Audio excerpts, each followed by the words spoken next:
말씀은 시편 46편입니다. 시편 46편 피난처시오 힘이신 하나님이라는 제목입니다. 시편 46편은 고라자손의 시 영장으로 알람못에 맞춘 노래에서 알람못이라는 뜻은 정확하게 알 수는 없지만은 뭐 음악적인 용어인 것 같은데 대부분 이제 표지에 나오는 그 음악적 용어는 정확하게 뜻을 잘 알 수는 없어요. 근데 추측하기를 여성의 노래에서 소프라노 고음 이런 소프라노의 그 음성을 가진 여성의 노래 또 거기에 맞춰가지고 거기에 뭐 이렇게 어울리는 뭐 악기를 만들어서 연주한 것이 아닐까 이렇게 뭐 추측을 하고 있습니다. 어쨌든 뭐 여성의 노래라고 이해를 하시면 될 것 같습니다. 그리고 그 배경은 뭐 이렇게 정확하게 배경이 나와 있지 않았기 때문에 단정 짓기는 어렵지만은 아마 히스기야 왕 때 아수르 군대가 포위하고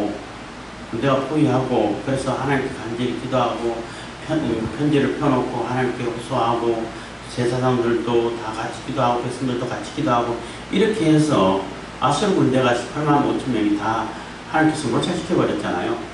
그게 배경이 아닐까라고 이렇게 추측을 하고 있습니다. 그 상황이 극기 상황하고 매우 유사하기 때문에 그렇다라고 이렇게 대부분 많은 학자들이 지지를 한다고 그래요. 어쨌든 이 46편은 하나님께서 함께 하시면은 하나님께서 지키시고 하나님께서 함께 하시는 그 성이라면은 함께 하시는 곳이라면은 주변에 있는 상황이 무슨 일이 일어나도 지각 변동이 일어나고 막 온 세상이 뒤집어져도 아무 영향을 안 받는다는 거예요. 중요한 것은 하나님이 함께 하시냐 하지 않으시냐가 중요한 것이라는 거예요.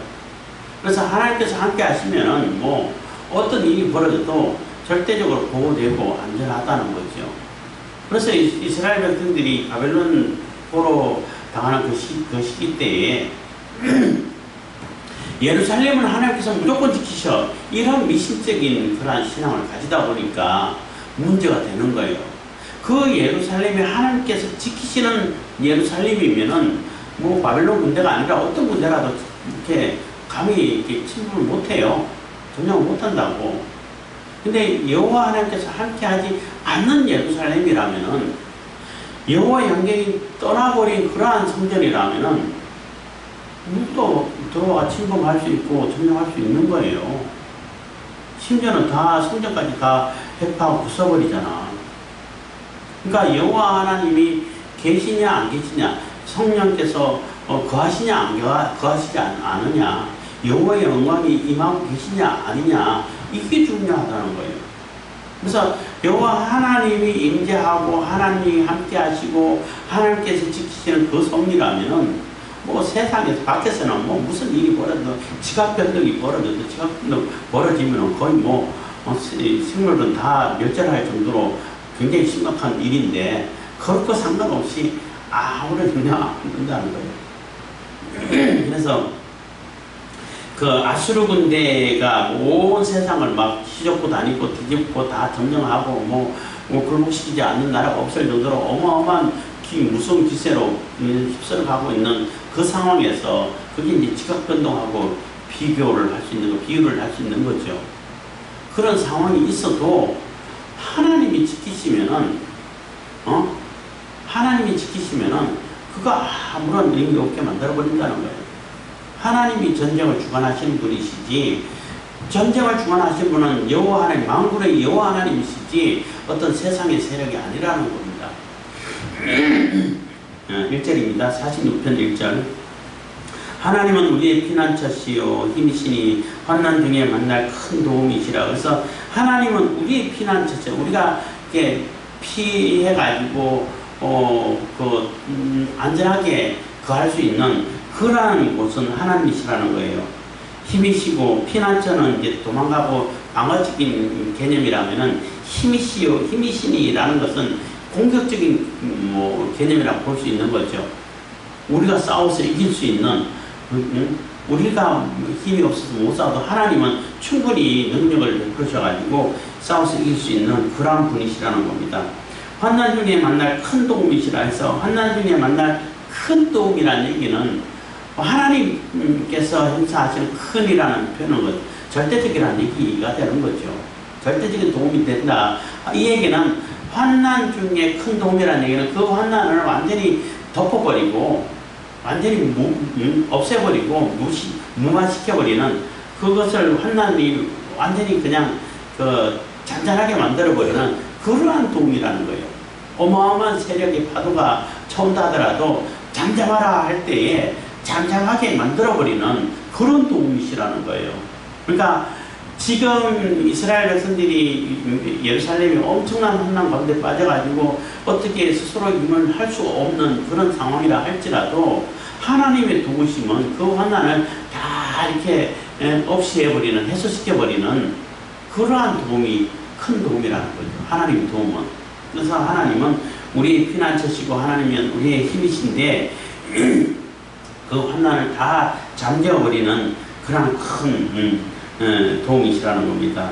이제 그러므로 그렇기 때문에 그러므로 땅이 변하든지 산이 흔들려 바다 가운데 빠지든지 그래서 땅이 변하고 막 지격 변동이 일어나가지고 산이 흔들려가지고 바다 가운데 빠지고 다 침몰하고 이런 엄청난 일이 벌어진다 할지라도 계속 이어가고 3절 바닷물이 흉용하고 뛰놀든지 그것이 넘침으로 산이 요동할지라도 우리는 두려워 아니하리로다. 그래서 뭐 지격 변동이 일어나고 지진이 벌어지고 막 흔들려가지고 지진이 일어나고 산이 그냥 다 흔들려가지고 바다에 빠지고 그 바다가 흉용해가지고 막 큰 해일이 일어날 때 그거 CCTV 같은 게 찍힌 거 이거 보면은 무시무시하잖아요.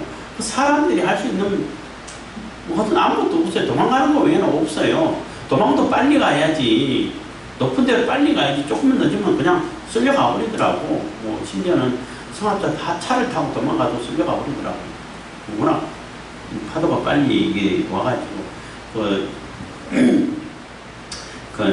일본 도쿄 대지진 일어났을 때 그 CCTV 잠깐 보여주고 갔는데 참 무시무시하죠. 그 어마어마한 큰 배를 타서 꼭대기 갔잖아. 그래서 인간이 너무나 나약하다. 자연재해에 대해서 인간은 할 수 있는 게 아무것도 없구나. 지금도 뭐 홍수 일어나고 태풍이 와서 유튜브에 올라온 사진, 영상들 보면은 뭐 거기서 사람들이 할 수 있는 게 뭐가 있어요? 아무것도 없어요.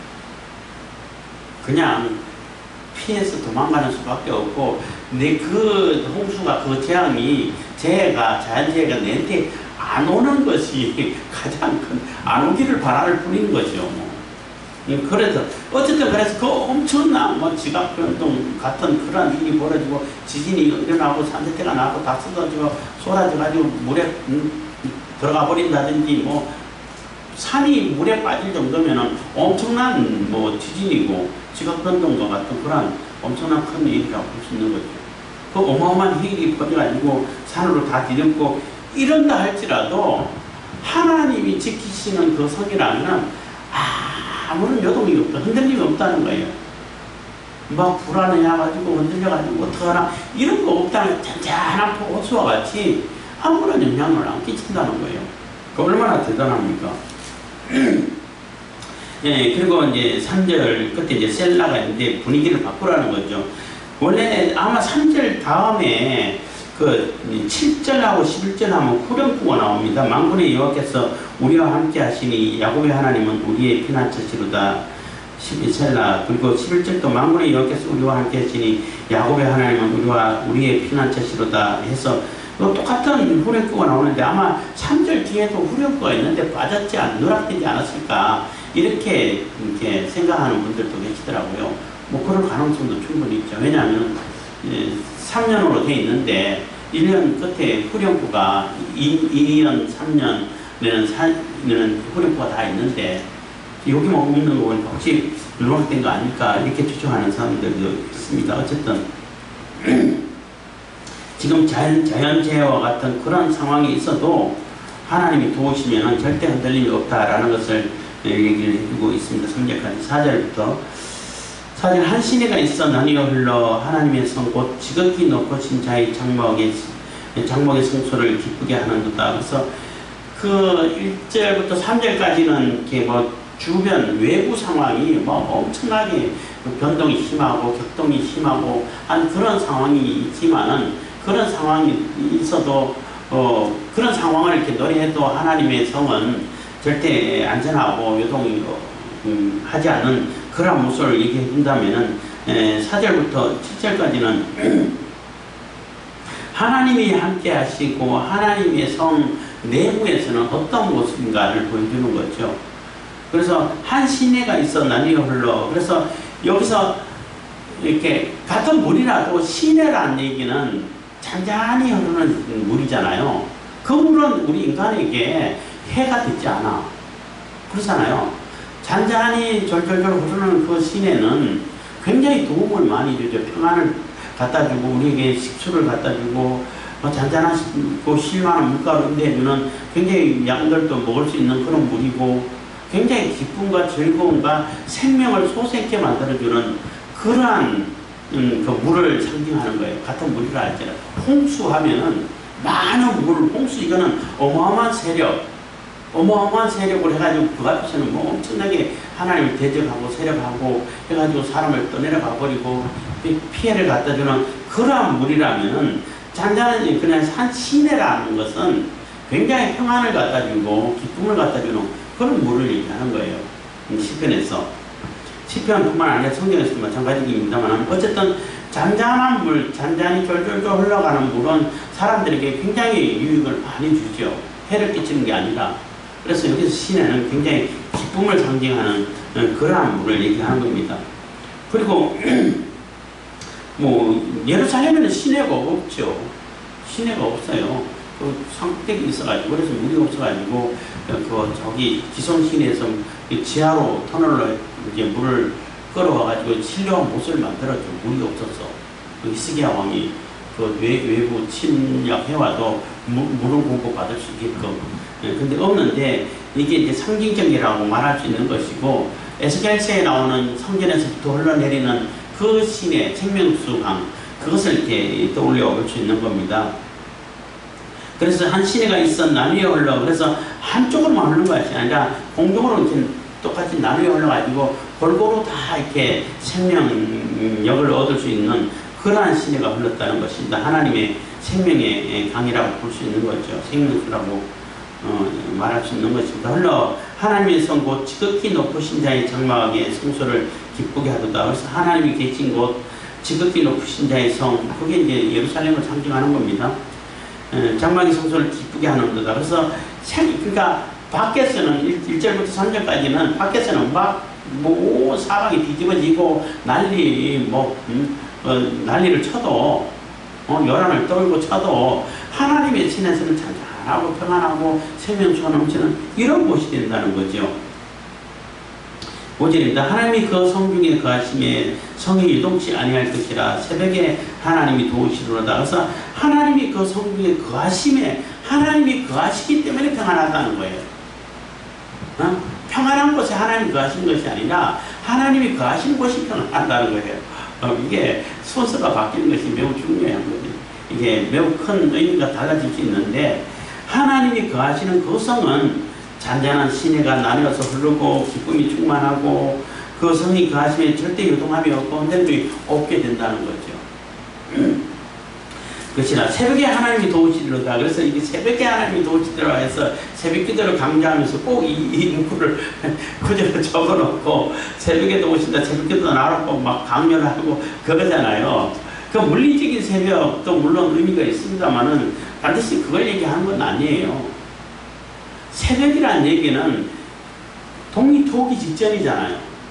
어둠이 끝이란 말이에요. 그렇지만 아직까지는 어두워. 근데 어둠의 끝자락에 결국은 하나님께서 어둠을 끝내고 새벽을 빛을 반지할 수 있는 그러한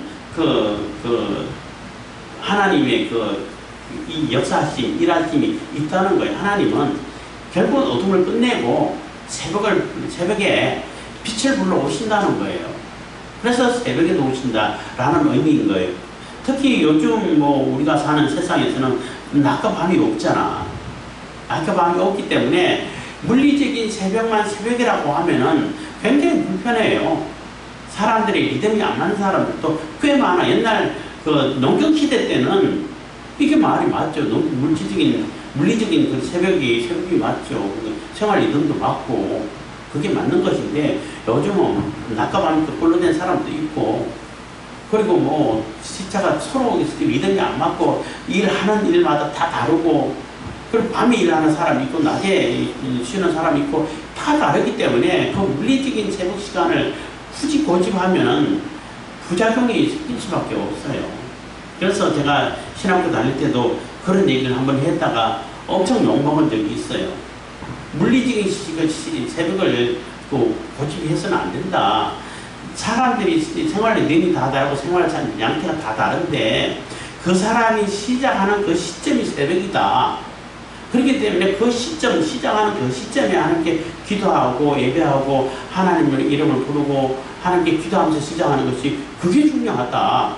라고 했더니 도대체 전도사가 돼가지고 어떻게 그런 설교를 하냐. 새벽 기도를 무시하냐.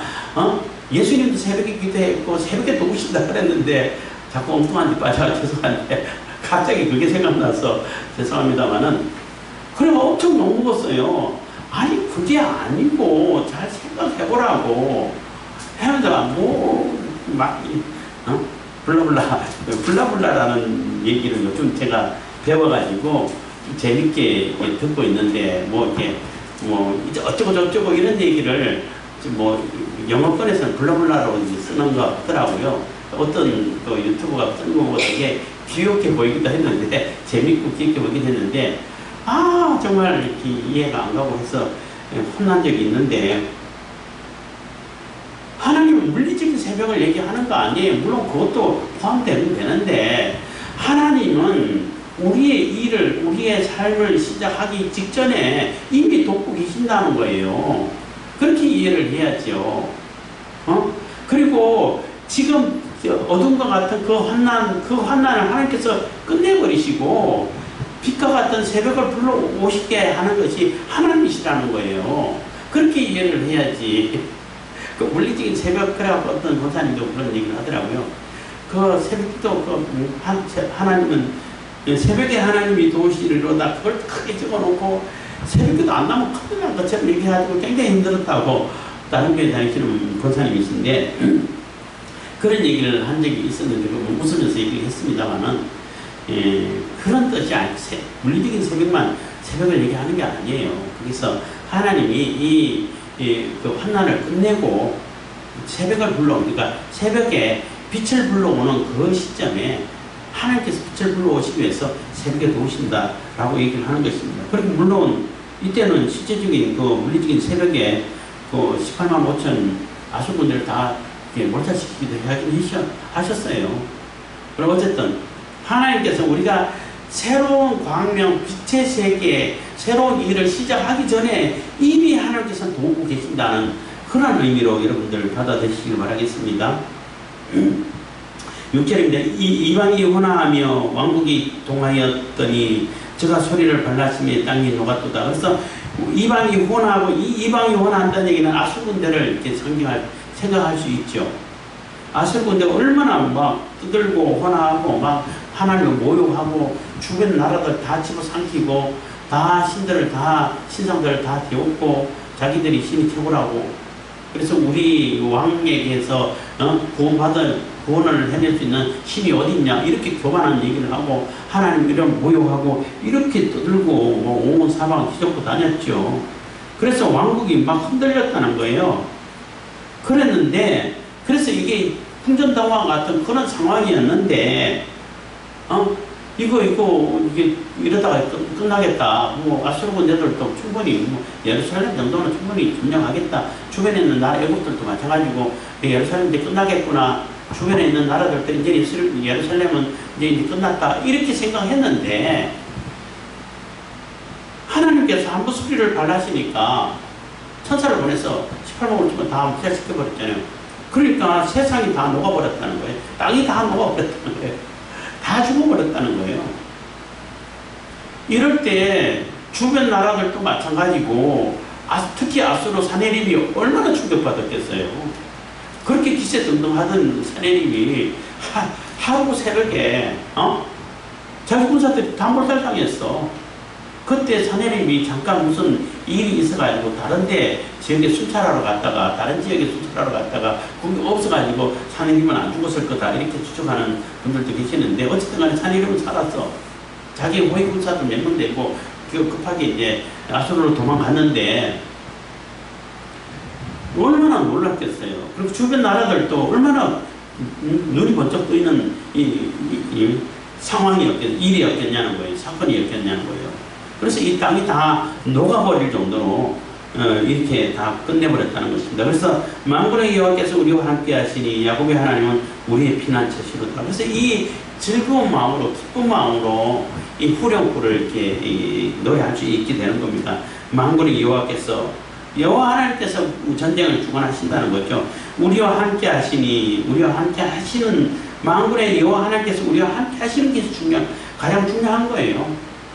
그래서 야곱의 하나님은 특히 야곱의 하나님 얘기할 때 그 야곱은 이스라엘이랑 안 하고 야곱이라고 하는 얘기는 야곱이 너무 인간적이고 너무 약하고 또 촉이기도 하고 조금 사람들이 볼 때 별로 좋은 인상 아니잖아요.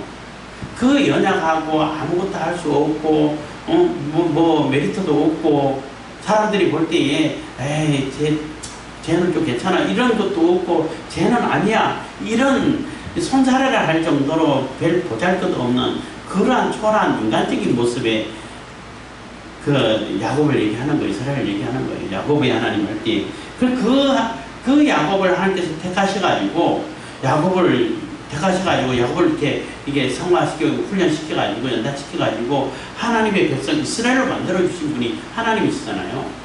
그 하나님이시라는 거예요. 그 하나님은 우리의 피난처서 우리의 피할 곳이 되는 하나님이시라는 겁니다. 8절 와서 여호와의 행적을 볼지어다 땅을 흥복케 하셨도다. 그래서 와서 여호와 하나님께서 행하신 것을 다 세상 사람들이 보시오 하고 이렇게 선포하고 외치고 있다는 겁니다. 분위기가 또 바뀌었죠.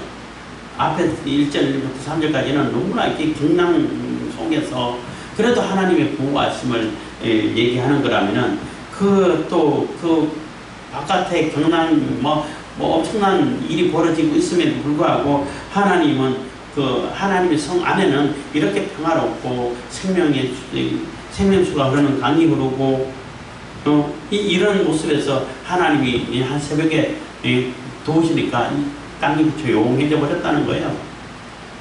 그러니까 그 상황을 한번 보라는 거죠. 와서 여호와의 행적을 볼지어다 땅을 항목케 하셨도다 한 얘기는 땅을 항목케 했다는 얘기는 아무것도 쓸모없도록 만들었다는 얘기죠. 그러니까 땅 자체를 우리가 쓸모없는 땅을 만들었다는 얘기 아니고 아수르 군대를 다 몰살시켜가지고 그 아수르 군대가 쓸 수 있는 땅을 쓸 수 없는 땅으로 만들었다는 거예요. 전쟁 못하게 만들었다는 겁니다. 하나님의 도성 예루살렘을 침공하고자 하는 그 세력들을 완전히 제압해가지고 아무런 쓸모없게끔 무력하게 만들어버렸다는 것입니다.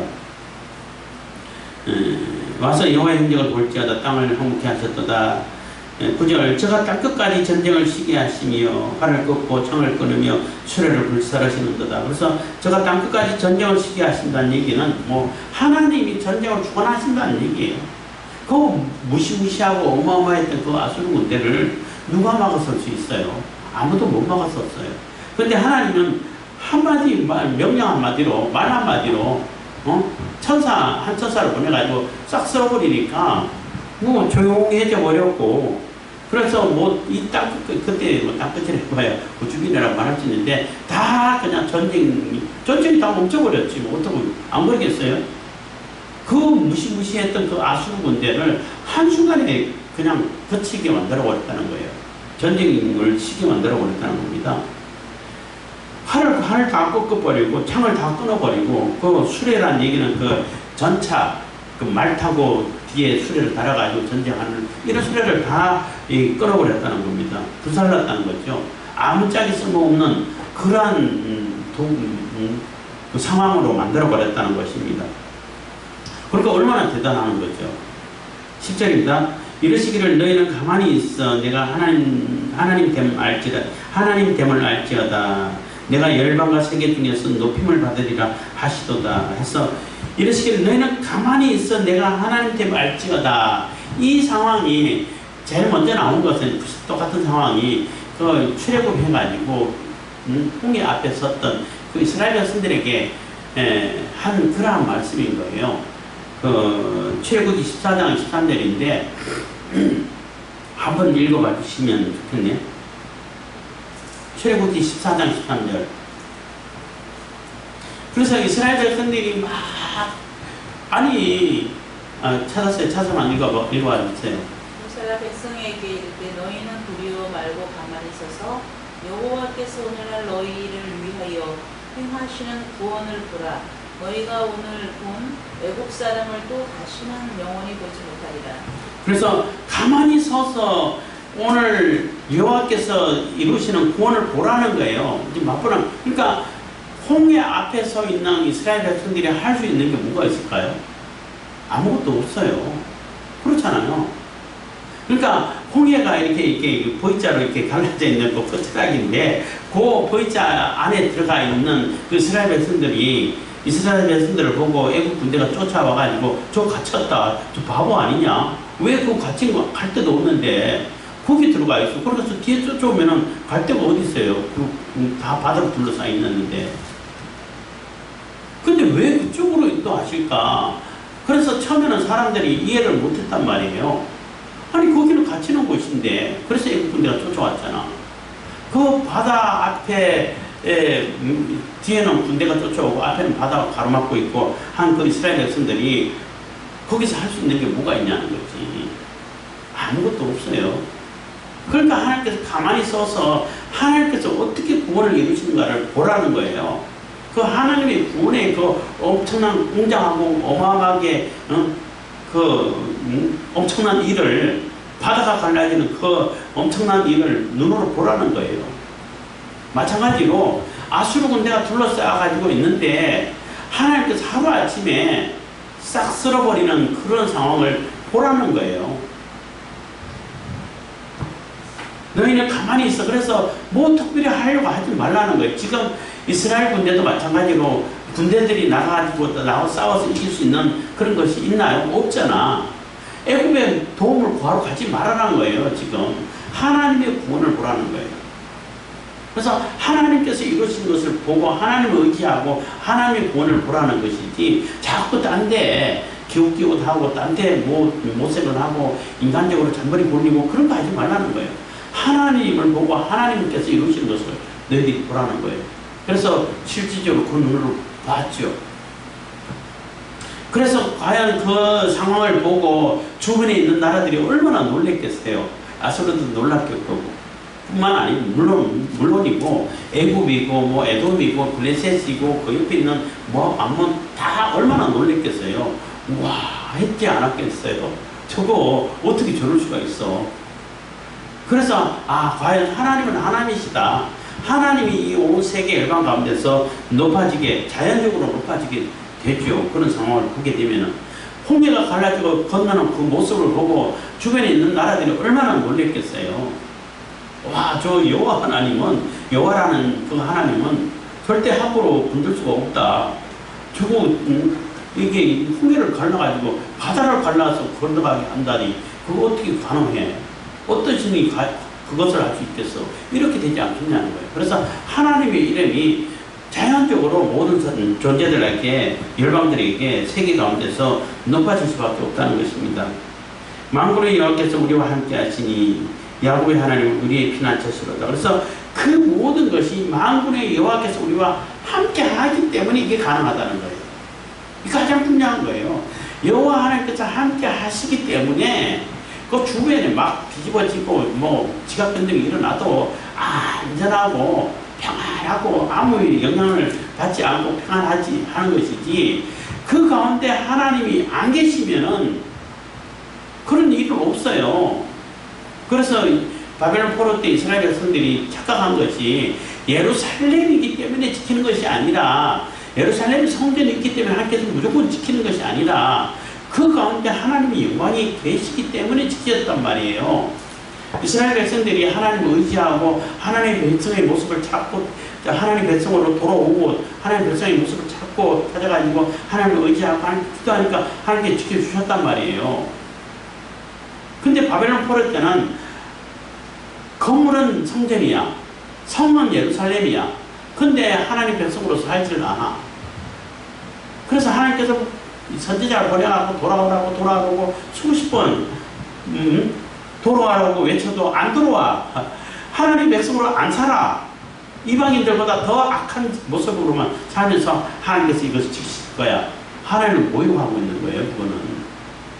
그러니까 하나님 영광이 떠나버리시고, 에스겔에 보면 하나님 떠나버리시잖아요.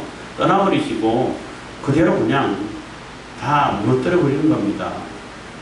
그래서 가장 중요한 것이 하나님이 함께 거하심에가 가장 중요한 거예요. 하나님이 함께 하시기 때문에 절대적으로 안전하다는 것입니다.